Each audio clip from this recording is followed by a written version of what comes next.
मधुबन के बाबा, मधुबन के बाबा मुरली वाले, आपका क्या कहना, आपका क्या कहना। ओम शांति। आज 17 सितंबर 2023 के अव्यक्त बाप दादा के मधुर महावाक्य सुनेंगे, जिसकी रिवाइज डेट है 13 दिसंबर 1995। मुरली का सार है, व्यर्थ बोल, डिस्टर्ब करने वाले बोल से स्वयं को मुक्त कर बोल की इकोनॉमी करो। मुरली का सार, व्यर्थ बोल, डिस्टर्ब करने वाले बोल से स्वयं को मुक्त कर बोल की इकोनॉमी करो। तो बहुत ही प्रेम और एकाग्रता से सुनते हैं आज के अव्यक्त बाप दादा के मधुर महावाक्य। आज बाप दादा चारों ओर की आत्माओं को आप सभी के साथ देख रहे हैं। चारों ओर के बच्चे आकार रूप से बाप दादा के सामने हैं। डबल सभा, साकारी और आकारी दोनों कितनी बड़ी सभा है। बाप दादा दोनों सभा के बच्चों को देख हर्षित हो रहे हैं, क्योंकि बाप दादा हर बच्चे को विशेष 2 रूपों से देख रहे हैं। एक, हर एक बच्चा इस सर्व मनुष्यात्माओं के पूर्वज, सारे वृक्ष का फाउंडेशन है, क्योंकि जड़ से सारा वृक्ष निकलता है। और दूसरे रूप में पूर्वज, बड़े को भी कहते हैं। तो सृष्टि के आदि में आप आत्माओं का ही पाठ है, इसलिए बड़े ते बड़े हो। इस कारण सर्व आत्माओं के पूर्वज हो। साथ साथ ऊंचे ते ऊंचे बाप की पहली रचना आप ब्राह्मण आत्माएं हो। तो जैसे ऊंचे ते ऊंचा भगवान है, वैसे बड़े ते बड़े पूर्वज आप हो। तो इतने सारे पूर्वज बच्चों को देख बाप हर्षित होते हैं। आप भी हर्षित होते हो कि हम पूर्वज हैं। उसी निश्चय और नशे में रहते हो। तो बाप दादा आज पूर्वजों की सभा देख रहे हैं। आप सभी जो भी बाप के बच्चे हो, माया से बचे हुए हो। बच्चे का अर्थ ही है बाप का बनना, अर्थात बच्चे बनना। तो माया से बचे हुए बाप के बच्चे बनते हैं।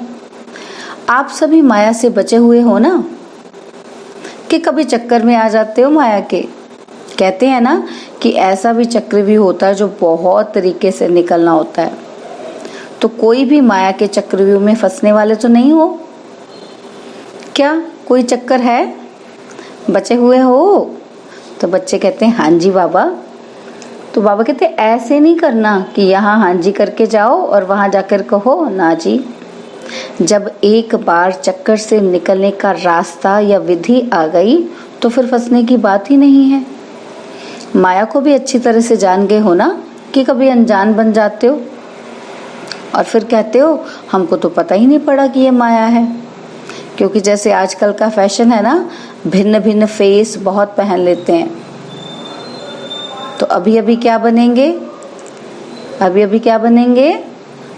तो माया के पास भी ये फंसाने के फेस बहुत हैं। उसके पास अच्छा बड़ा दुकान है। जिस समय जो रूप धारण करना चाहे उस समय कर लेते हैं। मास्क लेते हैं ना तरह तरह के। तो बाबा कहते हैं माया की दुकान भी बहुत बड़ी है, बहुत तरह के मास्क हैं उसके पास। और अगर जाने अनजाने में फंस गए तो निकलने में बहुत टाइम लगता है। और संगम का 1 सेकंड व्यर्थ जाना अर्थात 1 वर्ष गंवाना है, सेकंड नहीं। तो आप सोचो संगम युग कितना छोटा है। अभी तो डायमंड जुबली मना रहे हो, और जो इस थोड़े समय में जो बनना है, जो जमा करना है, वो अभी बन सकते हैं। तो बाप दादा देख रहे थे कि बनने का समय कितना थोड़ा है और बनते हो सारा कल्प। तो कहीं 5000 और कहीं अभी 60 वर्ष। चलो आगे कितना भी समय होगा, लेकिन हजारों की गिनती में तो नहीं होगा ना। तो इस थोड़े से समय में राज्य अधिकारी बनने व रॉयल फैमिली में आने के लिए क्या करना होगा? तो वैसे संख्या के हिसाब से सत्युग में विश्व का तख्त सभी को तो मिल भी नहीं सकता। मानो पहले लक्ष्मी नारायण तो तख्त पर बैठेंगे, लेकिन जो पहले लक्ष्मी नारायण की रॉयल फैमिली है उनको भी इतना ही सभी द्वारा स्नेह और सम्मान मिलता है। तो अगर पहली राजधानी के रॉयल फैमिली में भी आते हैं तो वो पहला नंबर है। चाहे बड़े तख्त पर नहीं बैठते, लेकिन प्रारब्ध नंबर 1 के हिसाब से ही है। नहीं तो आप सभी लोगों को त्रेता तक भी तख्त थोड़ी मिलेगा। लेकिन विश्व राज्य अधिकारी का लक्ष्य सभी का है ना, कि वहां भी एक स्टेट के राजा बन जाएंगे। तो पहले नंबर के रॉयल फैमिली में आना ये भी श्रेष्ठ पुरुषार्थ है। कोई को तख्त मिलता है और किसी को रॉयल फैमिली मिलती है, इसके भी गुह्य रहस्य हैं। तो आगे सुनते हैं बाबा क्या बताते हैं कि किनको रॉयल फैमिली मिलती है और किनको तख्त मिलता है।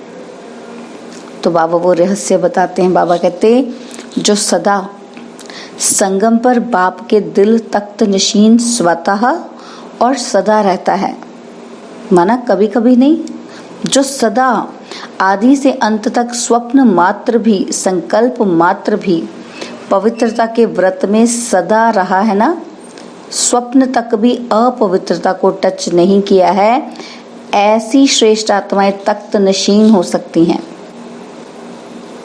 तो बाबा कहते हैं जिसने आदि से अंत तक, जब से बाप का बच्चा बना और अंत तक, जब तक ये संगम युग चलेगा तब तक पवित्रता को धारण किया, संकल्प मात्र भी अपवित्र विचार नहीं आए। तो बाबा कहते ऐसी श्रेष्ठ आत्माएं तख्त नशीन हो सकती हैं। और जिसने चारों ही सब्जेक्ट में अच्छे मार्क्स लिए हैं, आदि से अंत तक अच्छे नंबर से पास हुए हैं, उसी को ही पास विद ऑनर कहा जाता है। बीच बीच में मार्क्स कम हुई हैं, फिर मेकअप किया है, मेकअप वाला नहीं, लेकिन आदि से ही चारों सब्जेक्ट में बाप के दिल पसंद है, वो तख्त ले सकता है। माना कई बार हम पीछे रह जाते हैं, फिर हम अपना पुरुषार्थ तेज करते हैं, फिर उसमें मेकअप कर लेते हैं ना, बकअप हो जाता है हमारा, हम उनको उसके पास पहुंच जाते हैं। तो बाबा कहते हैं ऐसे नहीं कि कभी पीछे रह गया फिर तीव्र पुरुषार्थ करके बराबर हो गया, ऐसा मेकअप वाला नहीं। आदि से ही चारों सब्जेक्ट में बाप के दिल पसंद है ना, वो तख्त ले सकता है। और साथ साथ जो ब्राह्मण संसार में सर्व के प्यारे, सर्व के सहयोगी रहे हैं, ब्राह्मण परिवार हर एक दिल से सम्मान करता है, ऐसा सम्मानधारी तख्त नशीन बन सकता है।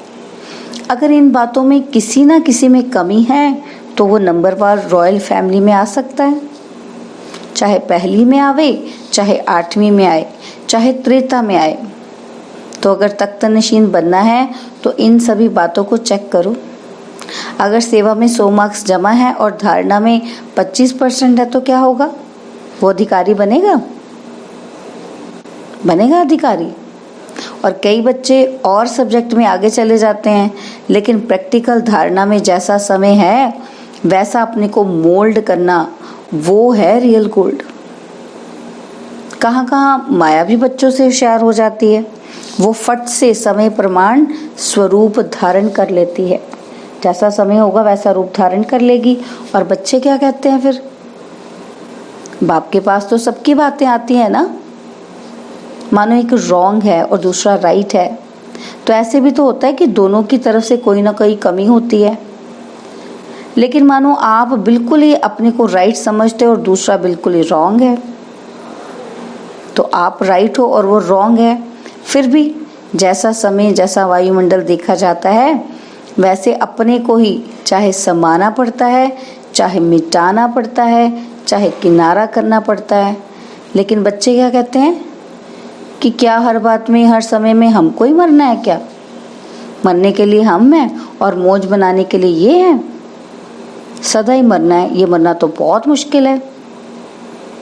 तो बाबा कहते हैं मरजीवा तो बन गए, वो तो सहज है, ब्रह्मा कुमार ब्रह्मा कुमारी बन गए तो ये भी तो मरजीवा बने ना, तो ये मरना तो बहुत सहज हो गया, मर गए ब्रह्मा कुमारी बन गए, है ना। तो बाबा कहते हैं वो तो एक बार मरे ना आप, और लेकिन ये बार बार का मरना ये बहुत मुश्किल है ना।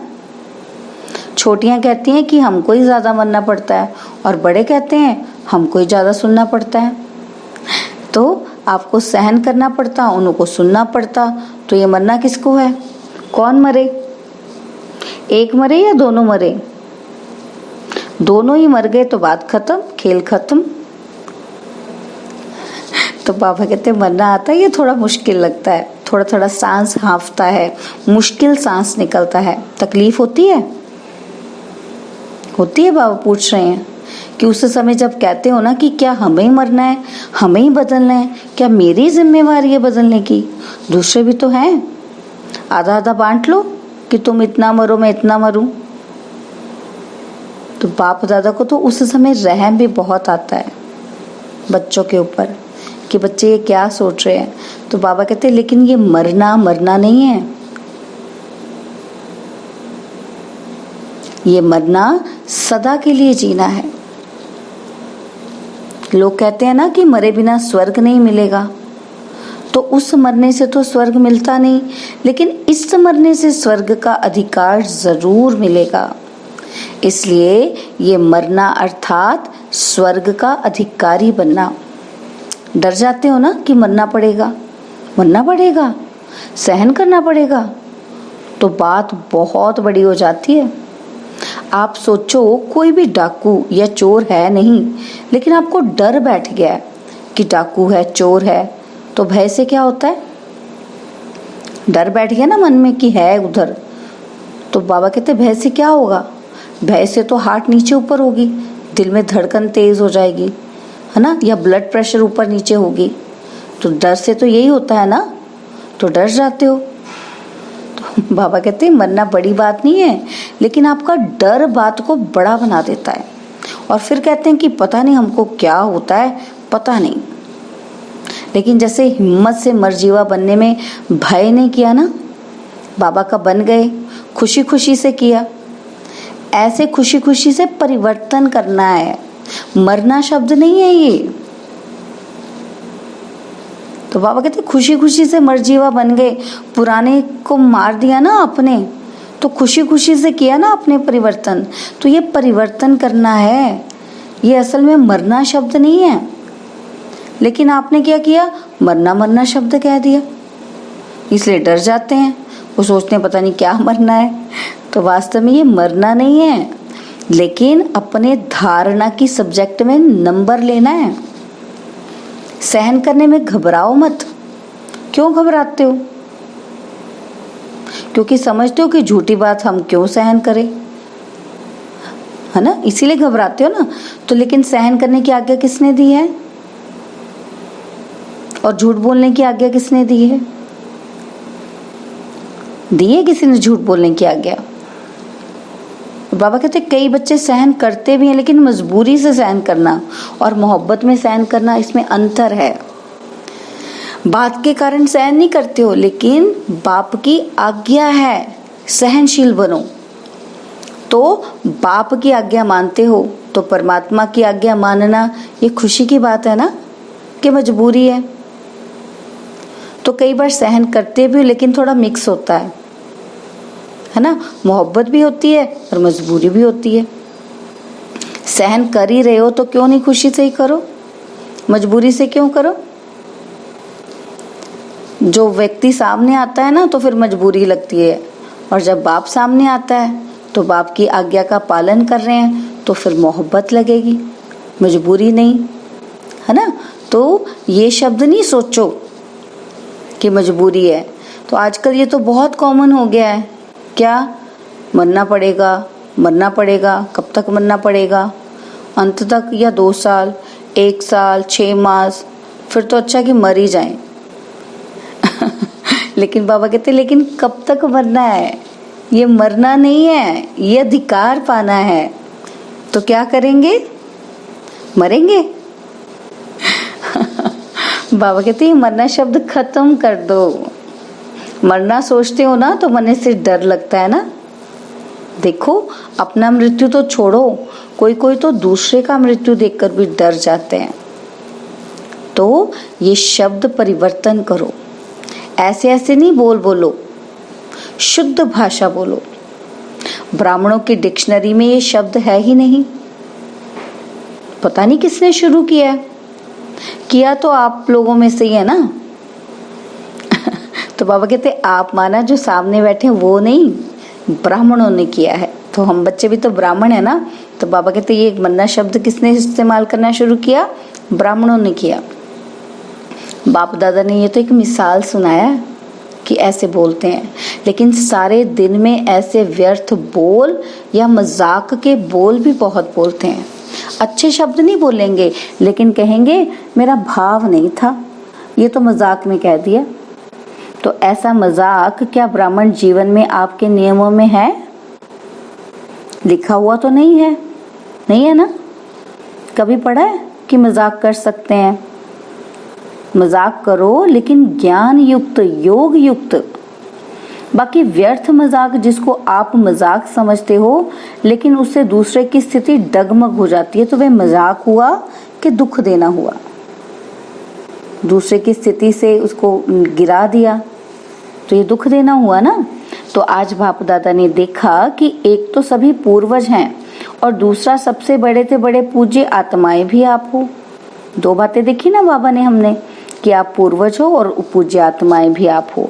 तो आप जैसी पूजा सारे कल्प में किसी की नहीं होती।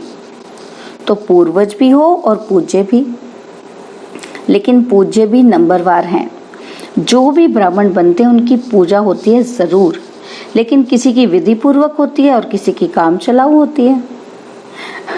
तो बाबा कहते हैं जो ब्राह्मण यहाँ भी जो योग में बैठते हैं ना, लेकिन काम चलाऊ करते हैं, कुछ नींद किया, कुछ योग किया, कुछ व्यर्थ सोचा और कुछ शुभ सोचा, तो ये काम चलाऊ हुआ ना। सफेद बत्ती जल गई, चलो जी योग का काम पूरा हो गया। तो ऐसे धारणा में भी काम चलाऊ बहुत होते हैं। कोई भी सर्कमस्टांस आएगा तो कहेंगे अभी तो ऐसे करके चलाओ, पीछे देखा जाएगा। तो ऐसों की पूजा काम चलाऊ होती है। बाबा कहते देखो लाखों शालिग्राम बनाते, लेकिन क्या होता है? विधि पूर्वक पूजा होती है, काम चलाऊ होती है ना। बाबा कहते पाइप से नहला दिया और तिलक भी कटोरी भर के पंडित लोग ऐसे ऐसे कर देते, माना छिड़क देते, तिलक लग गया जी। तो ये क्या हुआ? काम चलाऊ हुआ ना। तो पूज्य सभी बनते हो, लेकिन कैसे पूज्य बनते हो वो नंबरवार है। किसी की हर कर्म की पूजा होती है। दातुन का भी दर्शन होता है। दातुन का हो रहा है ना, तो मथुरा में जाओ तो दातुन का भी दर्शन कराते हैं कि इस समय दातुन का समय है। तो काम चलाओ नहीं बनना, नहीं तो पूजा भी ऐसी होगी। अच्छा, सभी टीचर्स खुश हो? या कोई इच्छा अभी भी मन में है? कोई भी इच्छा होगी तो अच्छा बनने नहीं देगी। या इच्छा पूर्ण करो या अच्छा बनो, आपके हाथ में है। और देखा जाता है कि ये इच्छा ऐसी चीज है ना, जैसे धूप में आप चलते हो तो आपकी परछाई आगे जाती है और आप उसे पकड़ने की कोशिश करो तो पकड़ी जाएगी, और आप पीट करके आ जाओ तो परछाई कहाँ जाएगी? आपके पीछे पीछे आएगी। तो इच्छा अपनी तरफ आकर्षित कर रुलाने वाली है, और इच्छा को छोड़ दो तो इच्छा आपके पीछे पीछे आएगी। मांगने वाला कभी भी संपन्न नहीं बन सकता। और कुछ नहीं मांगते हो, लेकिन रॉयल मांग तो बहुत है। जानते हो ना रॉयल मांग क्या है आपकी? अल्पकाल का कुछ नाम मिल जाए, कुछ शान मिल जाए, कभी हमारा भी नाम विशेषात्माओं में आ जाए, हम भी बड़े भाइयों में गिने जाएं, हम भी बड़ी बहनों में गिने जाएं। आखिर हमको भी तो चांस मिलना चाहिए। लेकिन जब तक मंगता हो तब तक कभी खुशी के खजाने से संपन्न नहीं हो सकते। ये मांग के पीछे या कोई भी हद की इच्छाओं के पीछे भागना ऐसे ही समझो जैसे मृग तृष्णा है। इससे सदा ही बचकर रहो। छोटा रहना कोई खराब बात नहीं है। छोटे सुभान अल्लाह हैं, क्योंकि बाप दादा के दिल पर नंबर आगे है। अल्पकाल की इच्छा का अनुभव करके देखा होगा तो रुलाती है या हंसाती है? रुलाती है ना। तो रावण की आज्ञा है रुलाओ। आप तो बाप के हो ना, तो बाप हंसाने वाला है कि रुलाने वाला? तो आज बाप दादा विशेष इस पर अटेंशन दिला रहे हैं कि व्यर्थ बोल जो किसी को भी अच्छे नहीं लगते, आपको अच्छा लगता है? लेकिन दूसरे को अच्छा नहीं लगता, तो सदा के लिए उस शब्द को समाप्त कर दो। ऐसे सारे दिन में अगर बाप दादा अपने पास बच्चों के शब्द नोट करें तो काफी फाइल बन सकती है। यह अपशब्द, व्यर्थ शब्द, जोर से बोलना, ये जोर से बोलना भी वास्तव में अनेकों को डिस्टर्ब करना है। ये नहीं बोलो कि मेरा तो आवाज ही बड़ा है। माया जीत बन सकते हो तो आवाज जीत नहीं बन सकते।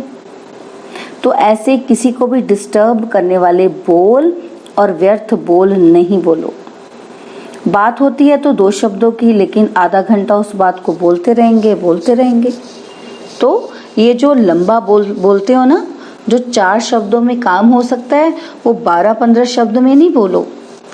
आप लोगों का स्लोगन है कम बोलो धीरे बोलो। तो जो कहते हैं ना कि हमारा आवाज बहुत बड़ा है, हम चाहते नहीं है लेकिन आवाज ही बड़ा है, तो वो गले में एक स्लोगन डालकर डालने में होता क्या है, आप लोग तो अपनी धुन में जोर से बोल रहे हो, लेकिन आने जाने वाले सुन के ये नहीं समझते कि इसका आवाज बड़ा है। वो समझते हैं पता नहीं झगड़ा हो रहा है। तो ये भी डिससर्विस हुई। इसलिए आज का पाठ दे रहे हैं, व्यर्थ बोल या किसी को भी डिस्टर्ब करने वाले बोल से अपने को मुक्त करो। व्यर्थ बोल मुक्त, फिर देखो अव्यक्त फरिश्ता बनने में आपको बहुत मदद मिलेगी। बोल बोल बोल बोलते ही रहते हो। अगर बाप दादा टेप भरकर आपको सुनाए ना तो आपको भी हंसी आएगी। तो क्या पाठ पक्का किया? बोल की इकोनॉमी करो, अपने बोल की वैल्यू रखो। जैसे महात्माओं को कहते हैं ना कि सत्य वचन महाराज, तो आपके बोल सदा सत्य वचन अर्थात कोई ना कोई प्राप्ति कराने वाले वचन हो। किसी को चलते फिरते हंसी में कह देते हो कि ये तो पागल है, ये तो बेसमझ है। ऐसे कई शब्द बाप दादा अभी भूल गए हैं लेकिन सुनते हैं। तो ब्राह्मणों के मुख से ऐसे शब्द निकलना, ये मानो आप सत्य वचन महाराज वाले किसी को श्राप देते हो। किसी को श्रापित नहीं करो, सुख दो। युक्त युक्त बोल बोलो और काम का बोलो, व्यर्थ नहीं बोलो। तो जब बोलना शुरू करते हो तो 1 घंटे में चेक करो कि कितने बोल व्यर्थ हुए और कितने सत्य वचन हुए। आपको अपने बोल की वैल्यू का पता नहीं, तो बोल की वैल्यू समझो। अपशब्द नहीं बोलो, शुभ शब्द बोलो, क्योंकि अभी लास्ट मास है और आदि का मास डायमंड जुबली है। तो सारा साल डायमंड बनेंगे या 6 मास बनेंगे? सारा साल बनेंगे ना। इसलिए बाप दादा डायमंड जुबली के पहले बच्चों को विशेष अटेंशन दिला रहे हैं। आज बाबा विशेष अटेंशन दिला रहे हैं। तो बाप दादा चारों ओर के दृश्य तो देखते ही रहते हैं, सारा दिन नहीं देखते, सेकंड में सब देख सकते हैं। तो पाठ पक्का किया? मुक्त बनना है या थोड़ा थोड़ा युक्त और थोड़ा थोड़ा मुक्त? हर एक अपने को देखो। ये नहीं शुरू करना कि बाबा ने वाणी चलाई फिर भी बोल रहा है, देखो फिर भी बोल रहा है। दूसरे को नहीं देखना, अपने को देखो कि मैंने बाप की श्रीमत को कितना अपनाया है। अभी तो 1-2 को देखते रहते हैं कि ये कर रहा है वो कर रहा है, लेकिन जब अधिकार मिलने में वो नीचे पद में आ जाएगा तो उस समय आप साथ देंगे? उस समय देखेंगे? उस समय नहीं देखेंगे ना।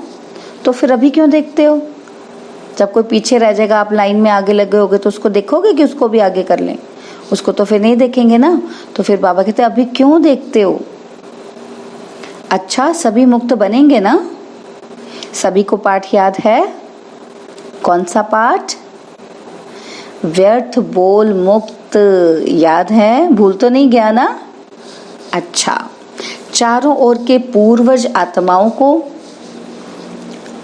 सदा इस निश्चय और नशे में रहने वाली श्रेष्ठ आत्माओं को, सदा बाप के श्रीमत प्रमाण हर कर्म करने वाले कर्म योगी आत्माओं को, सदा दृढ़ संकल्प से बाप के हर कदम पर कदम रखने वाले फॉलो फादर बच्चों को बहुत बहुत याद प्यार और नमस्ते। डबल विदेशियों को डबल नमस्ते। और हम रूहानी बच्चों की रूहानी बाप दादाजी को दिलवा जान सिकवा प्रेम से नमस्ते।